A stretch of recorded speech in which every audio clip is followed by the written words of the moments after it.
थांब, स्क्रोल करू नकोस. कदाचित हा संदेश स्वामी आज तुलाच सांगत आहेत. आपण सगळे प्रार्थना करतो ना, रात्री उशीवर डोकं ठेवल्यावर मनातलं सगळं देवाला सांगतो आणि मनापासून अपेक्षा करतो की उद्या काहीतरी बदल होईल. पण जेव्हा काहीच होत नाही तेव्हा मनात प्रश्न येतो, स्वामी ऐकतात का खरंच?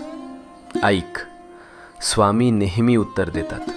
फक्त उत्तराची वेळ आणि भाषा आपल्याला लगेच कळत नाही. जेव्हा काही आपल्या भल्यासाठी असतं तेव्हा स्वामी हो म्हणतात.